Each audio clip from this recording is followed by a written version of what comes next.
Bagi-buki bersama-sama, berkata orang jo kawan-kawan, kita maju sebagai sama. peperangan dimulai menuju kemenangan. Assalamualaikum warahmatullahi wabarakatuh. Konnichiwa minna. Annyeonghaseyo. Ahlan wa sahlan. Good morning everyone. Halo semuanya.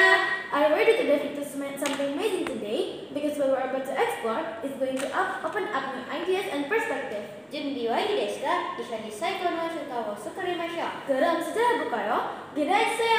Hajimemashou. Let's get started with our title, Perspektif Logical Policy Penonton Akbar Upacara Tabi di Pariaman, Tradisi Kolosal Masyarakat yang berkesinambungan dengan ritual keagamaan Islam Syiah. Watashi wa Aminata Nafisha desu.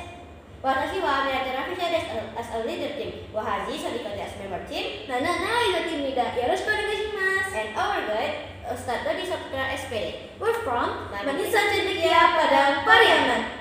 Sumatera Barat memiliki budaya khas dan erat kaitannya dengan agama Islam, tercermin dalam semboyan adat basandi syarak basandi kitabullah. Artinya, adat istiadat selalu sejalan dengan syariat Islam, dan syariat Islam selalu berpegang pada Al-Quran. Salah satunya adalah tablik di Pariaman.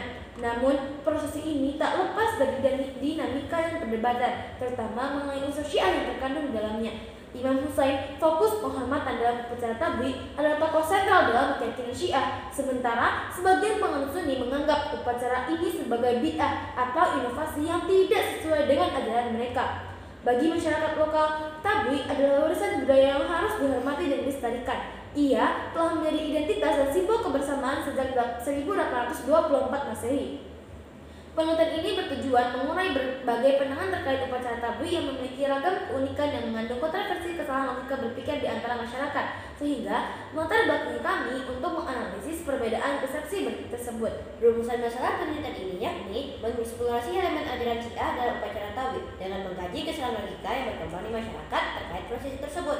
Selain itu, peneliti menelusuri dari agama dan sejarah hubungan tradisi ini dengan ritual Syiah, juga mengevaluasi pandangan Islam melalui hukum syarak sebagai landasan untuk memahami prosesi tablik secara teologis dan sosial. Selanjutnya, tujuan penelitian untuk menganalisis unsur Syiah dalam upacara tablik dan interpretasi nilai keagamaan yang terkait, mengeksplorasi kesalahan logika yang muncul di masyarakat, dan mengkaji hukum syarak terkait elemen dan sejarah tablik di Pariaman, serta perspektif hadis dan sunnah tentang peringatan kematian Husain bin Ali. Kami berharap penelitian ini dapat memberikan manfaat untuk memahami tradisi tablik dalam konteks ritual Syiah, agama, dan budaya dengan mengidentifikasi kesalahan logika yang berkembang di masyarakat, mendorong refleksi atas hubungan antara tradisi lokal dan nilai agama, khususnya dalam konteks Islam Sunni dan Syiah, sehingga hasilnya dapat memperkaya studi antropologi dan sosiologi agama, serta membantu meluruskan pandangan tentang keselarasan tradisi ini dengan ajaran agama. Di bab 2, kami menyajikan jajaran pustaka meliputi yang pertama upacara tablik, kedua perspektif logical policy,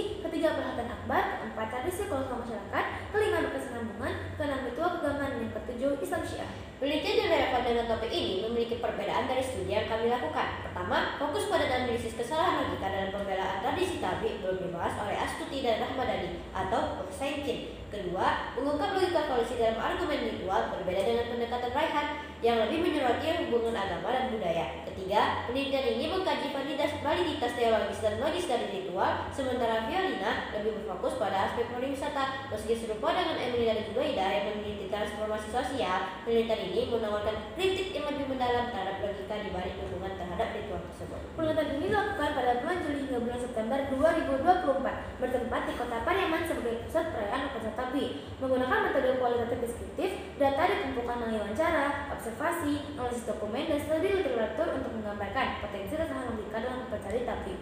Peneliti mewawancarai 6 narasumber yang dipilih secara proposis sampling, meliputi masyarakat lokal, ahli agama, sejarawan, dan tokoh masyarakat. Penelitian dilakukan di Kota Pariaman pada tanggal 10 dan 13 Agustus 2024 menggunakan metode observasi, wawancara, dan studi dokumentasi yang melibatkan ketua pelaksana, pemuka agama, dan warga lokal yang berfokus pada aspek budaya, sosial, dan agama dari tradisi tablik. Pertama, sejarah asal tablik. Tablik dibawa oleh bangsa Tamil India yang memperingati kematian Sayyidina Husain dalam perang Karbala. Di Pariaman, prosesi ini berkembang menjadi tradisi lokal tanpa kaitan religius dengan Syiah.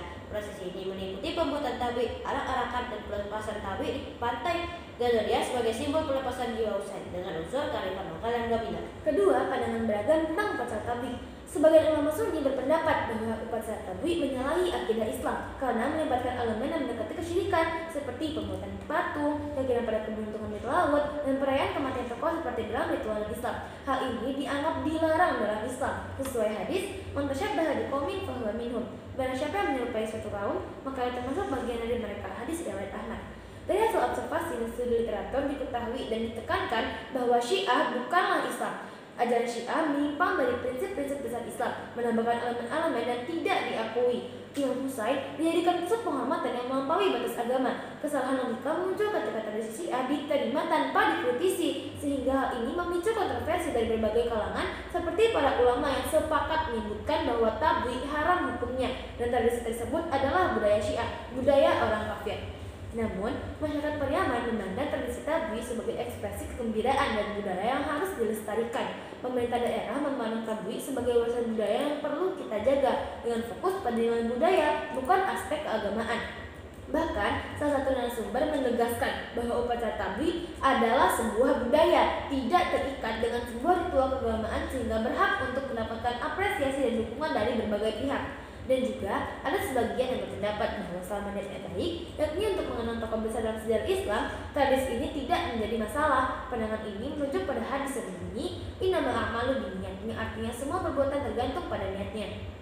Tabligh telah dianggap sebagai warisan yang penting untuk dilestarikan dengan upaya pemerintah agar tradisi ini dikenal baik secara nasional maupun internasional. Sebagai objek wisata, tabligh memiliki daya tarik besar yang mendatangkan wisatawan ke Pariaman dan memperkuat sektor pariwisata serta meningkatkan pendapatan masyarakat lokal. Kesimpulan, masyarakat memiliki pandangan yang beragam mengenai upacara tabligh. Sebagian besar menganggapnya sebagai tradisi budaya, sementara yang lain melihatnya sebagai ajang meningkatkan ekonomi atau bahkan ancaman terhadap akidah Islam karena terkait dengan ajaran Syiah. Hal ini menarik kesimpulan yang menyeret beberapa hal penting. Pertama, apel untuk tradition mengandalkan tradisi di mana pendukung tabligh berargumen bahwa upacara ini sudah lama ada dan menjadi bagian dari budaya, maka praktik ini dianggap benar tanpa mempertimbangkan apakah sesuai dengan ajaran agama. Yang kedua, hasty generalization, generasi terburu-buru, di mana orang langsung menganggap bahwa penghormatan kepada tokoh besar Islam seperti Imam Husain mewakili ajaran agama yang benar, padahal hal ini perlu diteliti lebih dalam. Yang ketiga, false cause, di mana semua ritual dan tabligh dianggap benar secara teologis karena dimaksudkan untuk memperingati Imam Husain, tokoh besar dalam Islam, dan melupakan adanya aspek ritual dan simbolisme yang terkandung di dalamnya.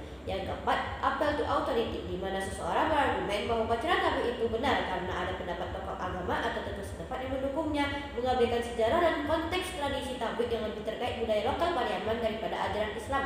Oleh karena itu, argumen ini perlu dinilai secara hati-hati. Peneliti menyarankan untuk menghindari kesalahpahaman dan kesalahan logika dalam memahami tabligh diperlukan edukasi mendalam seperti seminar yang memisahkan pembahasan budaya dan agama. Penting juga meningkatkan pemahaman publik tentang dampak tabligh bagi masyarakat dan agama. Perlunya pemimpin yang tegas berdasarkan Al-Quran dan Sunnah serta masyarakat yang memahami Islam dan taat untuk meredam konflik keagamaan. Moderasi beragama perlu diutamakan, mencakup komitmen kebangsaan, anti kekerasan, toleransi, dan penerimaan budaya lokal selama tidak bertentangan dengan prinsip agama.